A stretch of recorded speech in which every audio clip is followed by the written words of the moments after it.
Programme में आपको खुशामदीद कहते हैं। मैं असदुल्ला खान हूँ। इस वक्त पंजाब असम्बली में स्पीकर का इंतखाब जारी है, वोटिंग का अमल जारी है।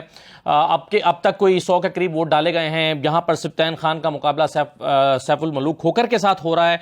तो कुछ ही देर में हमें यह पता चल जाएगा कि कौन उम्मीदवार जीतता है और कितने वोट लेकर जीतता है। ज्यादा इंपॉर्टेंट यह है कि कितने वोट लेकर जीतता है, क्योंकि दोनों तरफ से दावे ये किए जा रहे हैं कि उधर के वोट टूट के इधर आएंगे। कुछ लोग कहते हैं, पीटे वाले कह रहे हैं कि जी वहां से नून लीग के वोट टूट कर यहां आएंगे।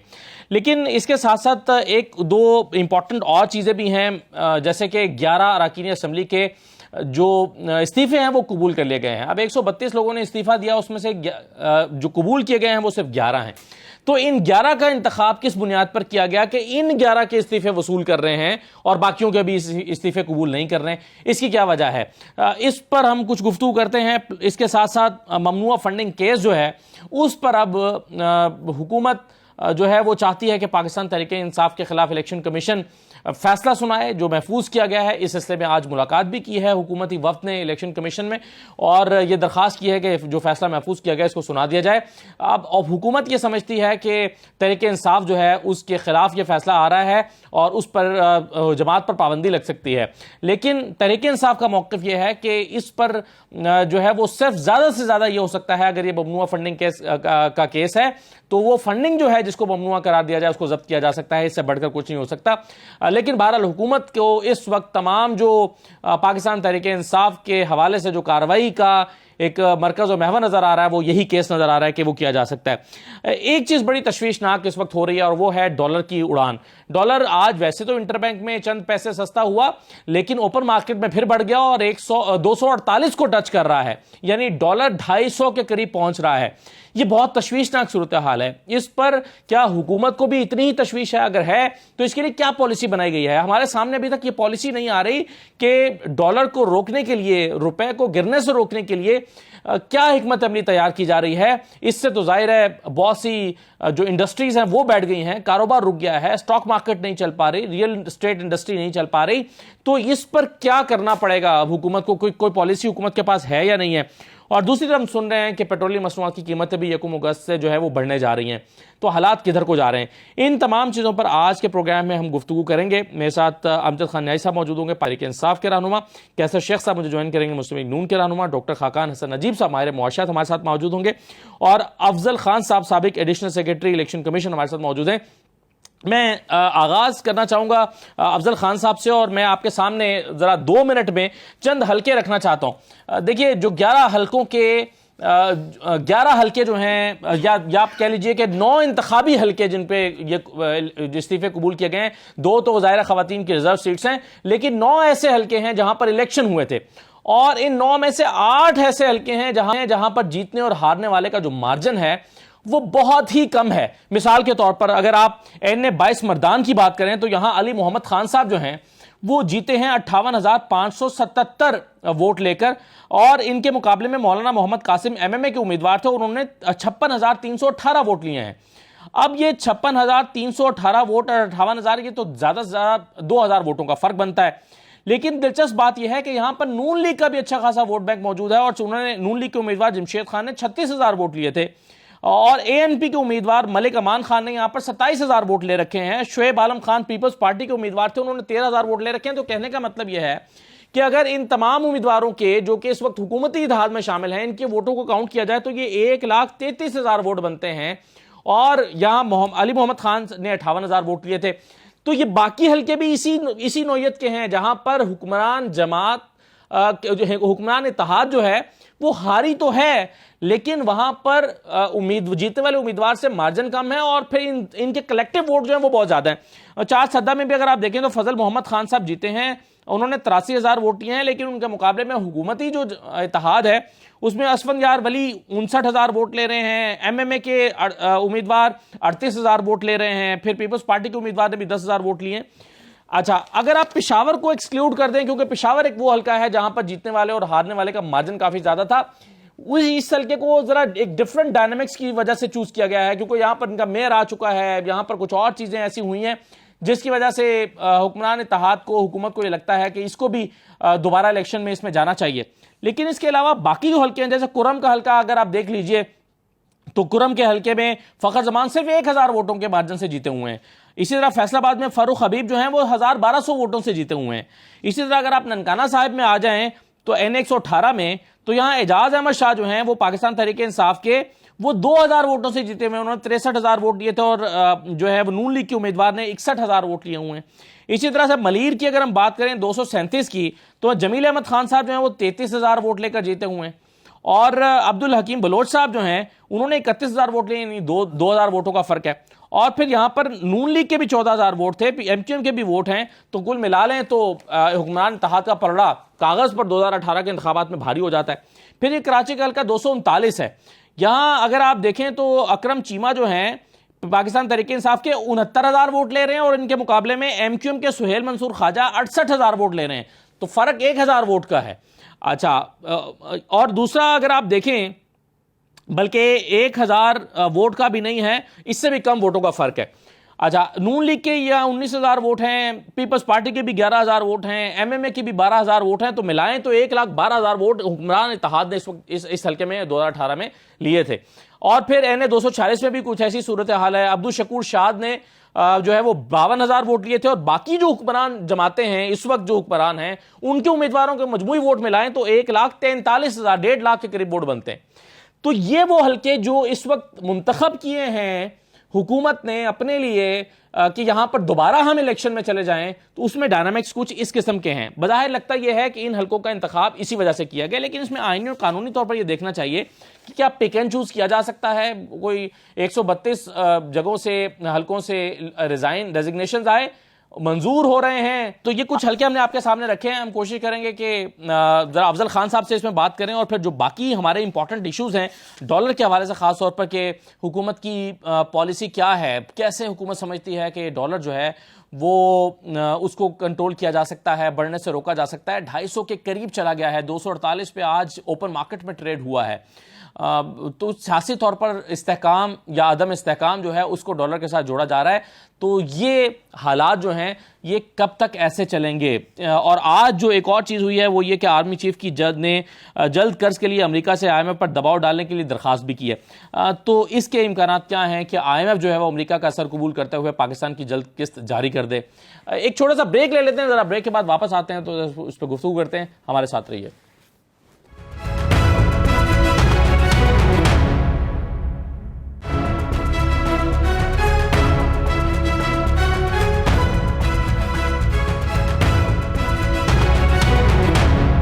ब्रेक के बाद आपको दोबारा खुशामदीद कहते हैं। मेरे साथ अफजल खान साहब मौजूद हैं, डॉक्टर खाकान हसन नजीब साहब मौजूद हैं, कैसर शेख साहब मौजूद हैं। अफजल खान साहब, मैं सबसे पहले तो यही जानना चाहूँगा आपसे कि जिन हलकों का हमने जिक्र किया, इन 11 हलकों का जो 11 हलकों के जो उम्मीदवार हैं उनके इस्तीफे कबूल कर लिए गए, बाकियों के नहीं किए गए, तो आपको इन हलकों में और बाकी हलकों में क्या फ़र्क नज़र आता है? पहले मैं आपको बता दूं कि ये जो 132 रेजिग्नेशन 9 अप्रैल से असेंबली के स्पीकर या डिप्टी स्पीकर ने कबूल कर लिए जी, वो दे हैव ऑलरेडी रिजाइंड। अब उसमें से ये सिलेक्शन ऑफ 11 जो पर्सन हैं ये इलीगल है, इसलिए कि ये इन्होंने जैसे आपने उसका कहा कि जी 1-2 हज़ार से ये लोग जीते हैं, तो और उन्होंने यहाँ पे वो बाई इलेक्शन करवाना चाहते हैं और ये सारे मिलके उसको हरा देंगे। एक चीज याद रखें कि जो वोटर है ना वो किसी पार्टी का गुलाम नहीं है, सिवाय उन लोगों के जो पे रोल पे होते हैं या जो इमीडिएट बेनिफिशियरी होते हैं। हर आदमी का एक ख्याल है और वो वोट बदल सकते हैं। They are not sold to. और मैं आपको बताता हूँ, और ये 3 महीने के अंदर अंदर मेरे अंदाजे के मुताबिक अक्टूबर के आखिरी हफ्ते में इंतखाबात होंगे। और आप ये मेरी बात याद रखना कि यहाँ पे जितने ये जो पॉलिटिकल पार्टीज के वोट आपने गिने कि जी ये जो इस वक्त मौजूदा हुकूमत है उसके जो वो कैंडिडेट्स के वोट अगर वो सब मिल जाएंगे तो वो तो आसानी से जीत जाएंगे। बात यह है कि ये हुकूमत आई है 9 अप्रैल को।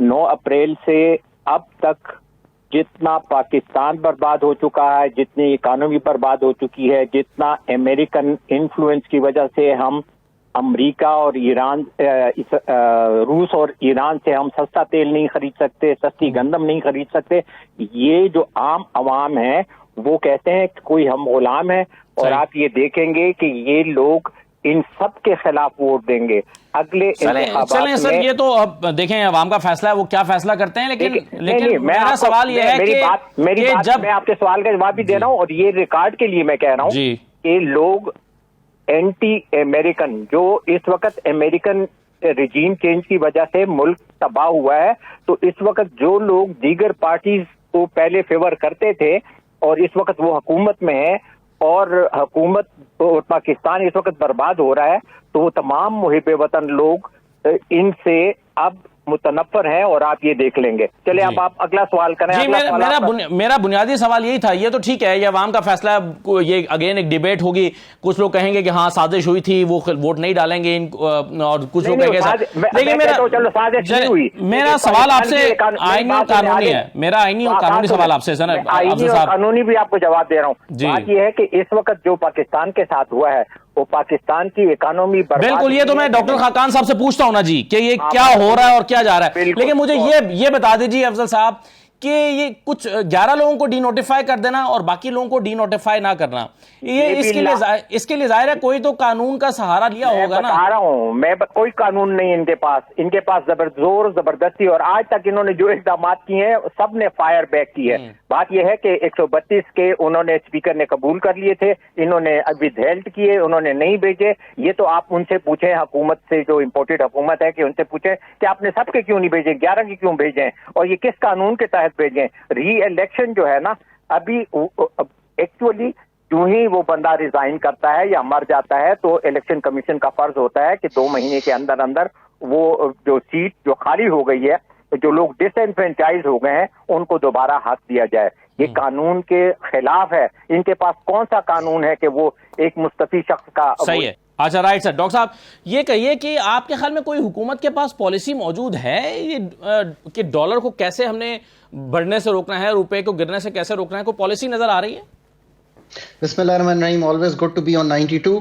देखें, इस वक्त जो ममालिक वल्नरेबल हैं, यानी कि उनकी जो बैलेंस ऑफ पेमेंट्स, यानी कि जो उनके बैरूनी खसारे हैं वो बढ़े हुए हैं, मसलन पाकिस्तान, अर्जेंटीना, इजिप्ट और अब बांग्लादेश भी यही सोच रहा है। दो उनके ज़खायर बहुत बेहतर हैं, और ममालिक के ज़खायर जैसे पाकिस्तान के ज़खायर 8.5 अरब डॉलर पे आ गए। बैरूनी जो हमारे FX रिजर्व्स हैं, उनके लिए सिर्फ एक ही एंकर है, और वो है IMF। इस वक्त जो आप अनसर्टेनिटी इकोनॉमिक फ्रंट पे देख रहे हैं, उसका बहुत बड़ा ताल्लुक जो है वो तो इस चीज से है कि IMF का जो प्रोग्राम है वो पाकिस्तान उसमें है, और जो 7वां रिव्यू है वो बहुत डिले हो गया, कई माह डिले हो गया। पिछली हुकूमत कर रही थी, फिर चेंज ऑफ गवर्नमेंट हुआ, उसमें भी अब 3 माह हो गए, फिर हमने जाके स्टाफ लेवल एग्रीमेंट किया। अब पाकिस्तान का एक स्टाफ लेवल एग्रीमेंट हो गया है जो 7वां और 8वां रिव्यू जो है कवर करता है। उसकी कुछ कंडीशनैलिटीज हैं, वो भी मीट करने में बिकॉज कुछ डिफिकल्टीज हैं वो हो रही हैं। अभी हमने 26 जुलाई को देखा, बिजली की कीमत में 3.5 रुपए का इजाफा देखा, और ये इजाफा अगेन याद रखिए IMF ने जरूर कहा आपको करें, बट आपको इसकी जो नवीद है वो आपके अपने रेगुलेटर नेपरा ने दी कि जी ये काम आपने करना है, तो IMF ने भी उसको फॉलो किया। मगर डॉक्टर साहब जैसे कि आप फरमा रहे हैं, डॉक्टर साहब जैसे कि आप कह रहे हैं कि IMF की किस्त आने के मतलब सारी किस्तें जो हुकूमत की नजरें हैं वो लगी हुई IMF की इस किस्त पर, लेकिन क्या ये 1.2 अरब डॉलर की किस्त मिलने के बाद जो है ये डॉलर रुक जाएगा या नीचे आ जाएगा? कितना अरसा रुपए को ये इस्तेहकाम दे सकता है? ये बहुत अच्छा सवाल है आपका। देखें, IMF की किस्त तो 1.17 अरब डॉलर की है, बट असल बात उसमें यह है कि पाकिस्तान रिफॉर्म प्रोग्राम पर वापस आ गया है। पाकिस्तान के जो बढ़े हुए खसारे हैं उनको जो कंट्रोल करने के मेजर्स हैं वो लेना शुरू कर दिए हैं, करंट अकाउंट, फिस्कल डेफिसिट, और तीसरा एनर्जी का। ये आप दुनिया को अयां करना चाहते हैं। लेट्स से कि आपने ये दुनिया को अयां किया कि आप ये काम कर रहे हैं, पर IMF ने उस पर स्टैंप ऑफ अप्रूवल की। जब वो स्टैंप ऑफ अप्रूवल हुई तो आपके 3 ममालिक जो हैं फ्रेंडली कंट्रीज मिडिल ईस्ट में और KSA, उन्होंने आपको कहा कि हम आपको डिपॉजिट भी देंगे, इन्वेस्टमेंट भी करेंगे, हम आपके साथ तेल भी देंगे, आपको LNG भी देंगे डिफर्ड पेमेंट पे। इसके साथ साथ जो मल्टीलैटरल्स हैं जैसे ADB, World Bank, Islamic Development Bank, ITFC, उन्होंने ये आपको कहना है कि आप आईएमएफ के साथ हैं, आपने रिफॉर्म प्रोग्राम दोबारा शुरू कर दिया है, तो अब हम ये करेंगे कि आपके जो प्रोजेक्ट फंडिंग है जो बहुत बड़ी है अमाउंट है, अगर आप प्रोजेक्ट्स को जल्दी कीजिए पाकिस्तान के, जैसे वाटर प्रोजेक्ट्स हैं, सैनिटेशन के प्रोजेक्ट्स हैं, इलेक्ट्रिसिटी की डिस्ट्रीब्यूशन के, अगर इनको जल्दी कीजिए तो इसके में 2-4 अरब डॉलर जो हैं हम अगले 6 माह में उनसे ले सकते हैं। फिर कमर्शियल फंडिंग अवेलेबल हो जाएगी आपको। इसके अलावा आपको जो आपकी बॉन्ड्स की रेटिंग है जो कि खराब हुई है इंटरनेशनली, वो बेहतर हो जाएगी। सो ये एक पैकेज के तौर पे आईएमएफ को देखना चाहिए। आईएमएफ के 1.17 अरब डॉलर की जो रकम है वो उसकी अहमियत अपनी जगह है, पर जो स्टैम्प ऑफ अप्रूवल है जो ये कहती है कि पाकिस्तान वापस आ गया है और जो खसारे हैं उनको कंट्रोल करना चाहता है, वो ज्यादा जरूरी है। जी सही है, बिल्कुल सही है। तो कैसर शेख साहब, ये 2 सवाल है मेरे। एक तो पहले यही बता दीजिए, इस वक्त आवाम की तशवीश ये है कि डॉलर जो है वो 250 के करीब चला गया, रुक नहीं पा रहा, और हुकूमत की तरफ से कोई आकर तसल्ली भी नहीं दे रहा कि इसके बारे में हम क्या कर रहे हैं, इसको हम कैसे कम करेंगे, कैसे रोकेंगे, हमारी पॉलिसी क्या है। यानी आवाम को एक तशवीश तो ये है कि उनका रुपया डिवैल्यू हो रहा है, और दूसरी तशवीश ये है कि हुकूमत इस पर आकर कुछ कह भी नहीं रही। मिफ्ता साहब ऐसा लगता है गायब हैं, कैसर अहमद शेख साहब आकर कुछ नहीं बता रहे हैं। तो क्या कैसर शेख साहब, इस पर पॉलिसी क्या है? देखिए, ये जो हमारा मुसलसल हमारी हुकूमतें तवज्जो नहीं करती रही ना। देखिए, मैं आपको बताऊं कि जितने हमारे वज़ीर ख़जाना आए ना, वो सारे बाहर से आए, वर्ल्ड बैंक से, आईएमएफ से और एशियन डेवलपमेंट बैंकों से, यही आए ना। हमारे जो कॉन्स्टिट्यूशन है वो ये कहता है कि कौमी असम्बली के मेंबर जो है वो बजट बनाएंगे। हम पिछले कितने सालों से, 30 सालों से, 35 सालों से फाइनेंस मिनिस्टर एक्सपर्ट लाते रहे, तो ये उनकी कारकर्दगी है एक्सपर्टों की, पूरी दुनिया के एक्सपर्ट जो बैंक है, जो क्योंकि आईएमएफ से हम बंदे लेते हैं। अभी मिफ्ता इस्माइल जो हमारे वज़ीर ख़जाना, ये भी आईएमएफ से है। तो क्या आप समझते हैं कि वो हमारे लिए काम करेंगे? ये तो एक किताब लिखी गई है कि इकोनॉमिक हिटमैन। आप ये कह रहे हैं कि मिफ्ता इस्माइल साहब हमारे लिए काम नहीं कर रहे हैं, आईएमएफ के लिए काम कर रहे हैं, कैसर शेख साहब? नहीं, मैं कुछ नहीं कह रहा। मैं सिर्फ ये कह रहा हूँ कि 35 साल में आपको इलेक्टेड कोई फाइनेंस मिनिस्टर लेके आए। हमारा मुल्क क्या है? आप फिर कल को तो इलेक्टेड प्राइम मिनिस्टर भी नहीं लाएंगे। भाई, ये पहली बात में कोशिश करें समझने की कि हमारा आईन कहता है कि कौमी असम्बली के मेंबर जो है वो बजट बनाएंगे। इसमें सेनेट के मेंबर का भी तल्लक नहीं है। क्या हमने आईन की पाबंदी पिछले 35 साल की? कौन से मैं मेंबर हूँ खुद फाइनेंस कमेटी का, और मैं इस वक्त बिजनेस एंड कॉमर्स विंग जो मुस्लिम लीग का है उसका सदर हूँ। और मुझे ये बताइए कि मेरे से तो एक लफ्ज़ पूछा नहीं जाता बजट कौन बनाता है, मुझे तो पता नहीं है। मैं पिछले 29 साल से इलेक्शन लड़ रहा हूँ, इसीलिए आया था कि मुल्क की इकानमी को बेहतर करें। आप सवाल ही मीडिया वालों को क्या हो गया? मीडिया वालों को तो ये देखो ना, ये आईएमएफ के लोग, आईएमएफ में मिफ्ता इस्माइल 1 साल काम करते रहे, आप उनके मुलाजिम रहे हैं, तो क्या आप समझते हैं कि उनके मुलाजमों से आप बजट बनवा लेंगे और वो ठीक हो जाएगा?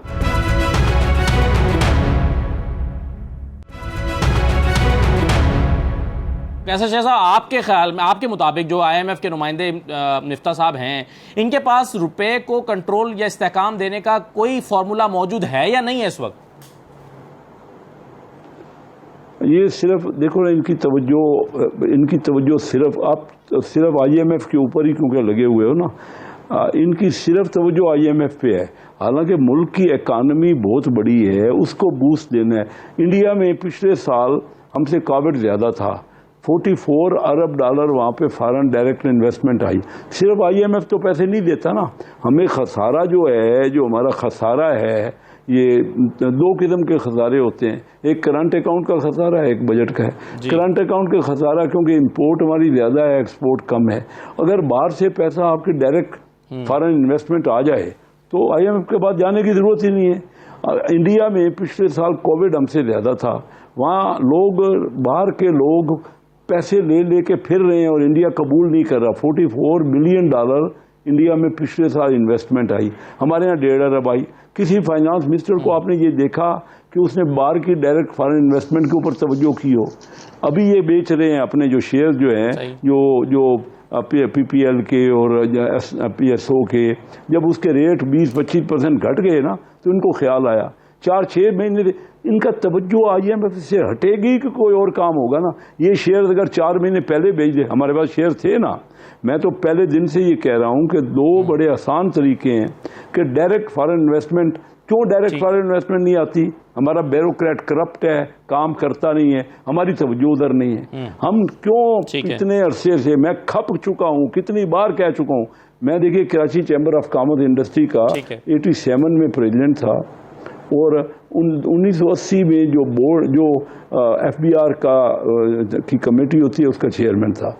सर ये ब्यूरोक्रेट हमें नहीं काम करने देता बिजनेसमैन को, और किसी की तवज्जो। कैसे साहब मसला अब ये ना, ये तो वो बिल्कुल ठीक है, ये तो अब आप एक लॉन्ग टर्म सॉल्यूशंस की तरफ जा रहे हैं, लेकिन मसला ये है कि आज लोग जिनको 2 वक्त की रोटी का मसला पड़ गया हुआ है, इनके लिए हुकूमत के पास प्लान क्या है? मैं बुनियादी समझने की जी मेरे बेटा कैसे साहब मुझे बेटा आप समझने की कोशिश, मैं आपके पास मजीद सवाल लेकर आता हूं। किसी का अगर कोई डिफॉल्ट हो रहा हो, नहीं ये एक तो अगर बात को कंप्लीट होने देना, अगर कोई डिफॉल्ट हो रहा घर, उसकी सिल्वर बिकेगी ना। ये लॉन्ग टर्म नहीं है, ये लॉन्ग टर्म नहीं है। हमारे पास तो शेयर्स थे जो आज बेच रहे हैं 3 महीने पहले, क्या इसमें लॉन्ग टर्म था? अगर जो PSO के जो सही बात है, नहीं मैं ब्यूरोक्रेट्स की बात कर रहा था, जो आपने कहा ना कि ब्यूरोक्रेट्स काम नहीं करने देते, वो तो सिस्टम को चेंज करने की बात है ना सर। बिल्कुल ठीक है, लेकिन आपने ब्यूरोक्रेट्स की बात की, मैं उसकी बात कर रहा हूँ कि वो सिस्टम को चेंज नहीं करने देते। बिल्कुल सही है। वो मैं समझ गया, साहब से मैं जरा एक सवाल रख के फिर आपके पास वापस आ जाता हूँ। बिल्कुल सही, हमारा टेक्नोक्रेट हमारे बिजनेसमैन को जब तक लाएंगे नहीं ना, बिजनेसमैन को इकोनॉमी नहीं देंगे। बिजनेसमैन समझ सकते हैं इन मामलात को, बिजनेसमैन को इकोनॉमी ये पॉइंट आपका प्रॉब्लम बिल्कुल सही है। मुईशत आगे नहीं बढ़े तो वो तो मिफ्ता साहब भी बिजनेसमैन है वो तो मिफ्ता साहब भी बिजनेसमैन है, उनको ही तो इकोनॉमी दी हुई है। आमजद साहब ये बताइए कि ये 11 अरकान के इस्तीफे जो हैं वो आपके मंजूर किए, क्या बिजनेस नुमाइंदे हैं वो? 11 बंदों के इस्तीफे कबूल किए हैं स्पीकर साहब ने, बाकियों के क्यों नहीं कबूल किए? इनमें और बाकियों में क्या फर्क है? शक्लों का फर्क है या कोई हलकों का फर्क है या क्या मसला है? ये तमाम फ़र्क होते हैं। देखिए पॉलिटिक्स में हर चीज़ होती है, सिर्फ असूल ही नहीं होते। ये जो हमारी सियासत अब हो रही है ना, असूल के ऊपर नहीं हो रही। हर पार्टी एक दूसरे को नीचा दिखाने के लिए काम कर रही है। तो एक तो हमने सबको बुलाया, कोई भी नहीं आया। हमने कहा कि आप इस्तीफे देने चाहते हैं तो आ जाएं हमारे पास। इस्तीफे तो उन्होंने दिए हुए थे, वो बार बार कहते हैं हमारे इस्तीफे हैं मंजूर नहीं होते। तो हमारा स्पीकर का चाहे, अब बात सुने तो सही ना यार, कंप्लीट तो बात होने दे माय डियर। तो स्पीकर का प्रीरोगेटिव था ना कि जहाँ जिसका मर्जी एक्सेप्ट कर ले, तो हम समझते हैं जहाँ से हम बाई इलेक्शन जल्दी जीत सकते हैं वो एक्सेप्ट कर लेंगे, मेरा ख्याल है। आप हो मेरी जगह पे, लेकिन हम आगे इलेक्शन होने हैं। ये अब जो इस्तीफे हो गए ना, इसके आगे बाई इलेक्शन होने हैं, और अगर जिस जगह से मेरा ज़्यादा जीतने का चांस होगा, मैंने सीट भी तो लेनी है ना उनकी। पिछली बार तो जो इलेक्शन हुए ज़्यादातर PTI जीत गई। अब जो सीटें खाली होंगी तो हमारा दिल होगा ना, तो उसकी जगह पे PTI की जगह पे नून लीग आए। ये PTI तो जिद कर रही है, PTI को तो आ जाना चाहिए, अभी भी असम्बली में आ जाना चाहिए।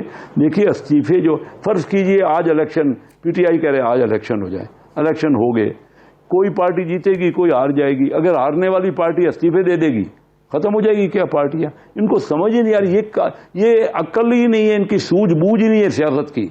और फिर ये कह रहे हैं, मैं आपको एक और बात बताऊं, इमरान खान साहब पॉपुलर होंगे, हैं पॉपुलर, मैं उसको इनकार नहीं कर रहा, लेकिन मुझे ये बताइए इलेक्शन खेल रहे हैं। और भाई इस वक्त मुल्क जो है हमारा, उसकी इकानमी वेंटिलेटर पे है। सबसे पहले तो अपने मरीज को बचाओ, अपनी सल्तनत को बचाओ, अपनी रियासत को बचाओ, और रियासत होगी तो इलेक्शन होंगे। तो यही तो वो कहते हैं इमरान खान, वो इलेक्शन कराएं ताकि इकोनॉमी वेंटिलेटर से बाहर निकले।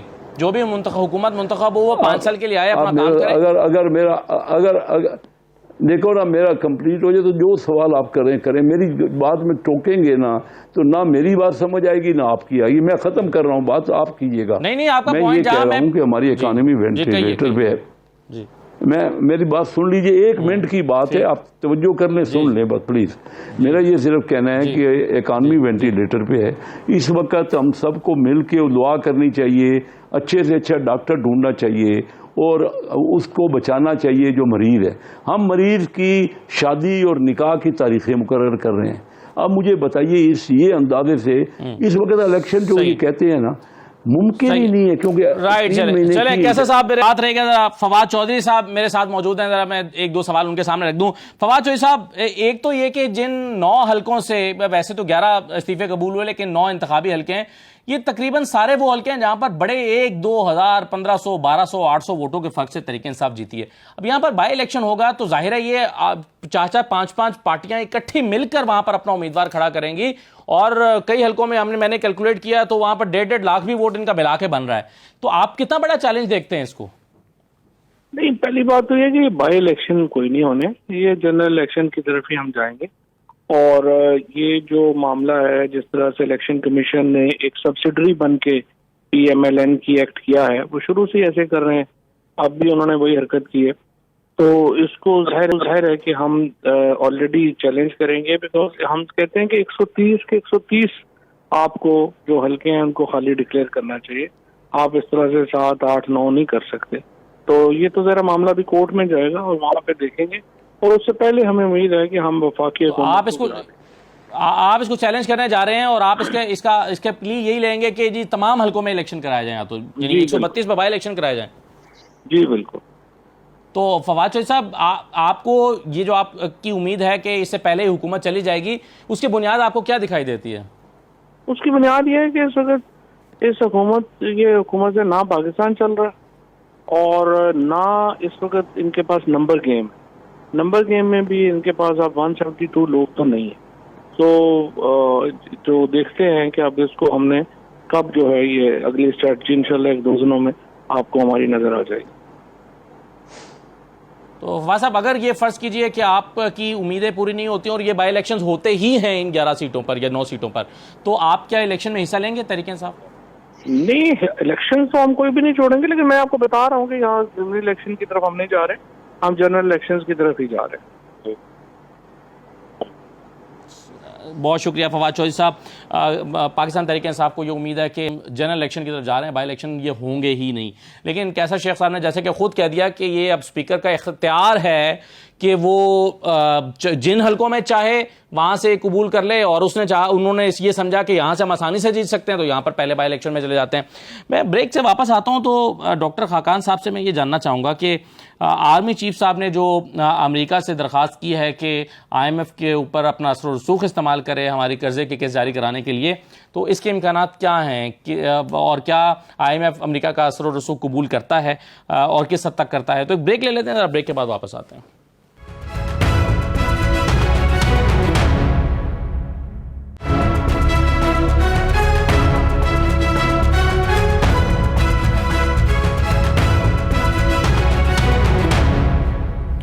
दोबारा आपको खुशामदीद कहते हैं डॉक्टर खाकान साहब।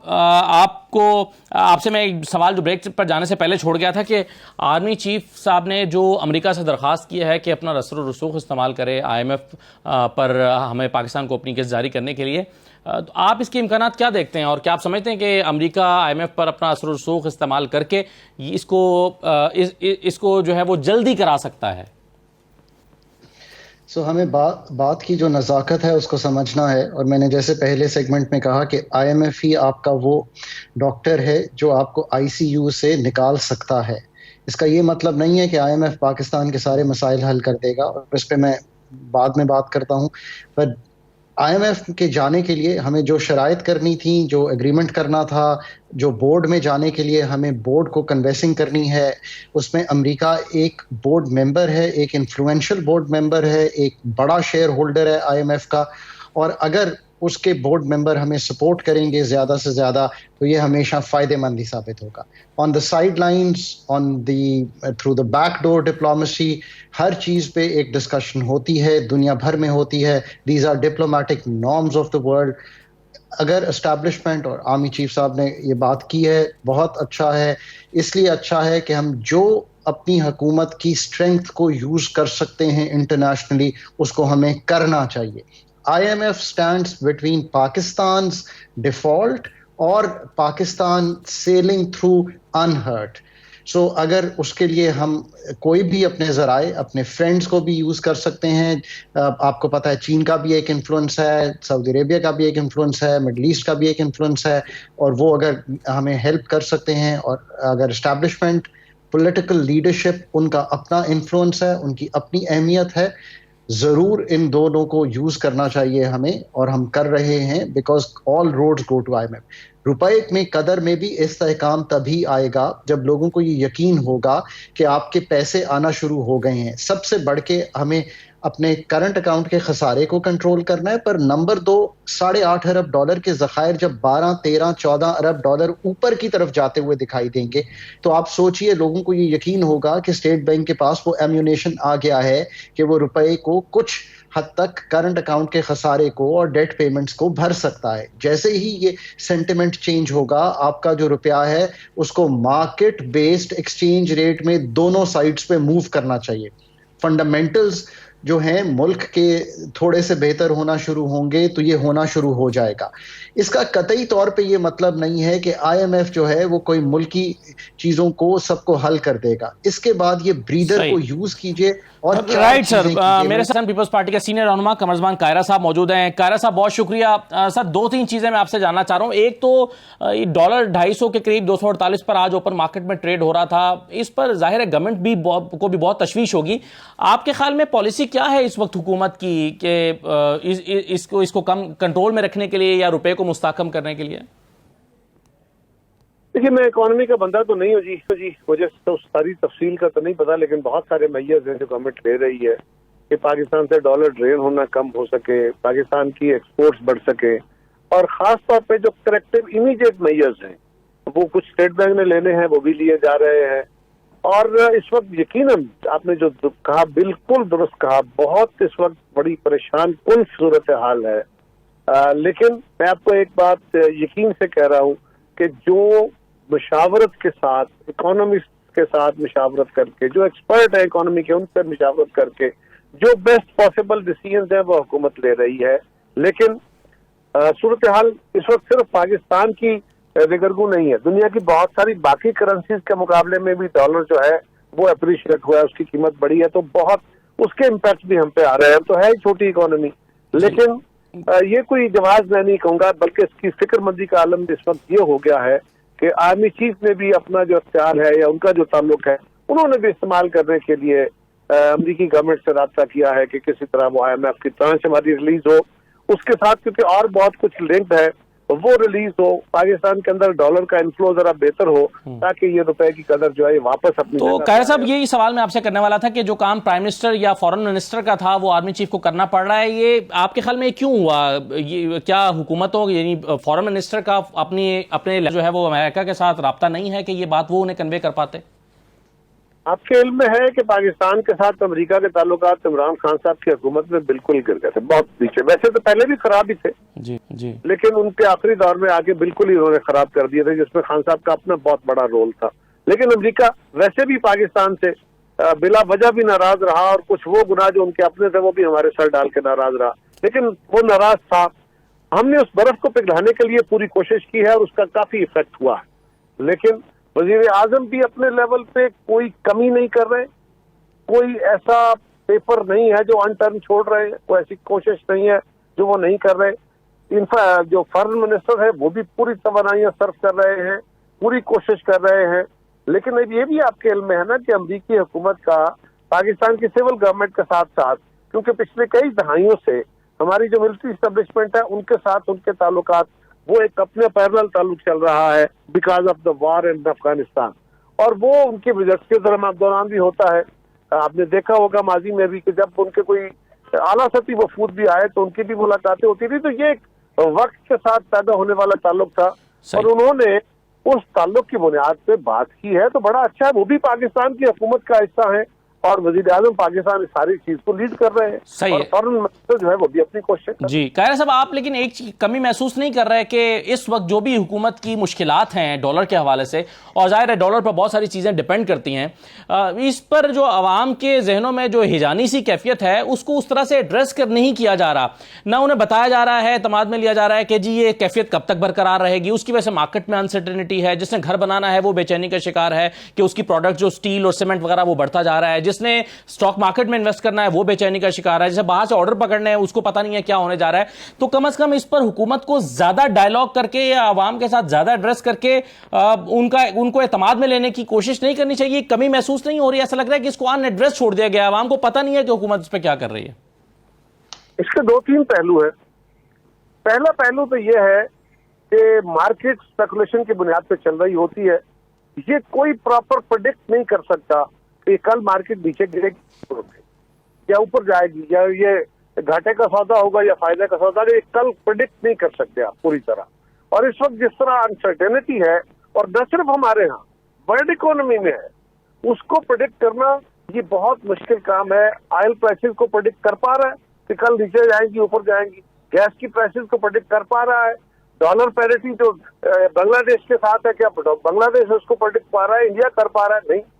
सवाल ये है कि ये टेक्निकली बात आपकी दुरुस्त है, अनसर्टेनिटी से लोगों के मसाइल बहुत बढ़ गए हैं, लेकिन on the ground properly government के लिए ये पॉसिबल नहीं है।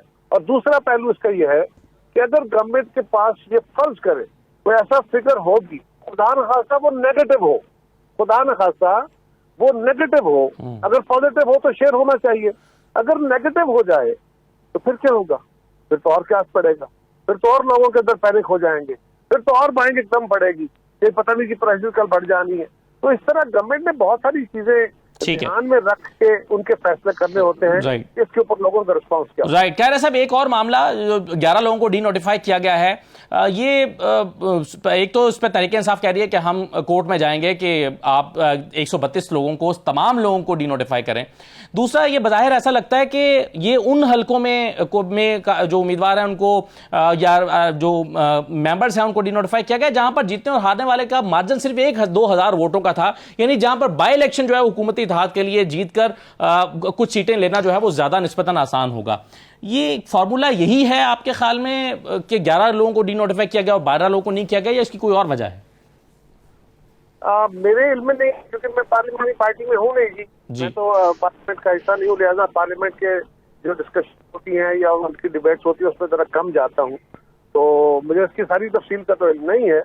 लेकिन मेरे इल्म के मुताबिक स्पीकर साहब ने खतूत लिखे थे तमाम मेंबरान को कि वो तशरीफ लाएं और आके अपनी वजाहत करें कि कुछ मेंबरान को किया है फुटेज की बुनियाद पे, या उसकी क्या ग्राउंड है मेरे इल्म में प्रॉपर नहीं है कि मैं इसको पूरा रिस्पॉन्ड कर सकूं।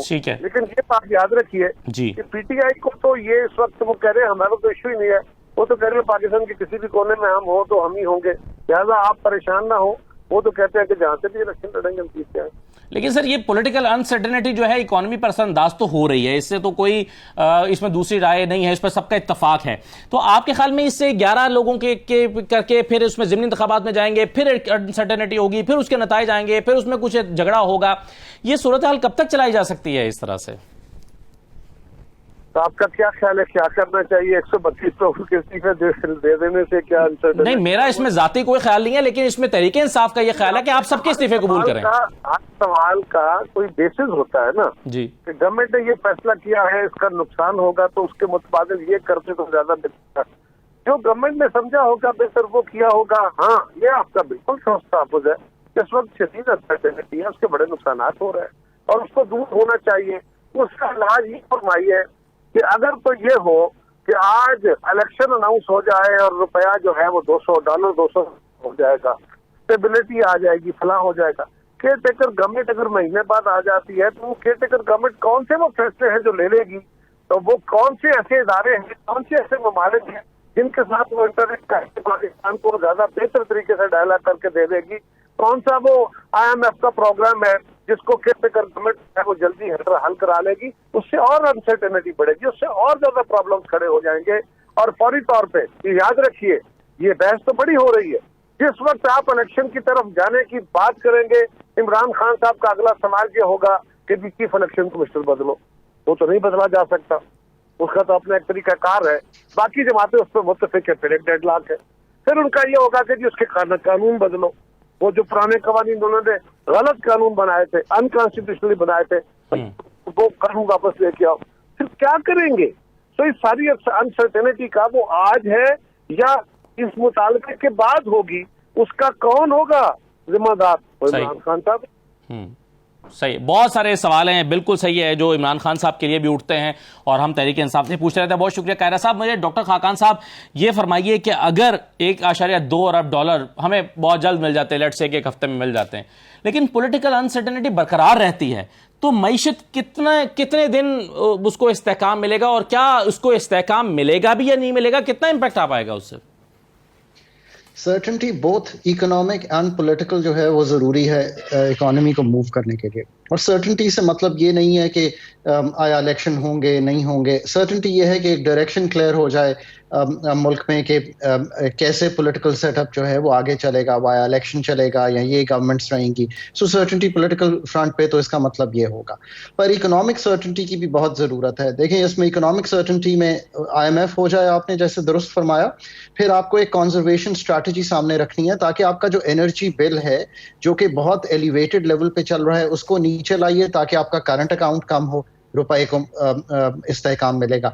उसके बाद आपने जो शॉर्ट टर्म बेसिस पे कुछ काम करने हैं वो तो कीजिए, और वो यूं है कि आपने एग्रीकल्चर में आप वीट भी इंपोर्ट कर रहे हैं, आप इस वक्त कॉटन भी इंपोर्ट कर रहे हैं, आप लेंटल्स भी इंपोर्ट कर रहे हैं, तो एग्रीकल्चर को शॉर्ट टर्म पे तवज्जो दें। मैं अब 6 महीने की बात कर रहा हूं, इसका मतलब यह है कि अपनी प्रोडक्टिविटी की तरफ 6 महीने में जो काम हो सकते हैं वो कीजिए। फिर थोड़ी सी फॉरेन इन्वेस्टमेंट की बात हुई, बिल्कुल दुरुस्त है। पाकिस्तान ने 1.85 अरब डॉलर की सिर्फ फॉरेन इन्वेस्टमेंट ली है इस साल में। ये पीनट्स है। I mean for a country like Pakistan ये जरूर है कि हम अपने ये अदारों के कुछ हिस्से बेच सकते हैं, पर प्राइवेटाइजेशन मास स्केल पे होनी चाहिए पाकिस्तान में, चाहे वो आपके डिस्कोज हों। अगर नहीं करनी तो वो भी फैसला हो जाना चाहिए। तो मैं ये कह रहा हूं कि कुछ फैसलों की तरफ जाएं। फिर एनर्जी सेक्टर का रीडिजाइन मांगती है, उस पर बातचीत करें, और आखिर में ये सोचें कि आखिर जो लॉन्ग टर्म है पाकिस्तान की वो क्या है। देखिए, वो 2 चीजों पे है, वो है प्रोडक्टिविटी पे और एफिशिएंसी पे। सो इस पे अब सोच तो शुरू करें ना, कोई भी गवर्नमेंट हो, 2 महीने हो 6 महीने हो, इस पे काम करें। राइट सर, बहुत शुक्रिया डॉक्टर खाकान हसन नजीब साहब, कैसर शेख साहब और दीगर मेहमानों ने प्रोग्राम में शिरकत की। इजाज़त दीजिए, अल्लाह हाफिज़।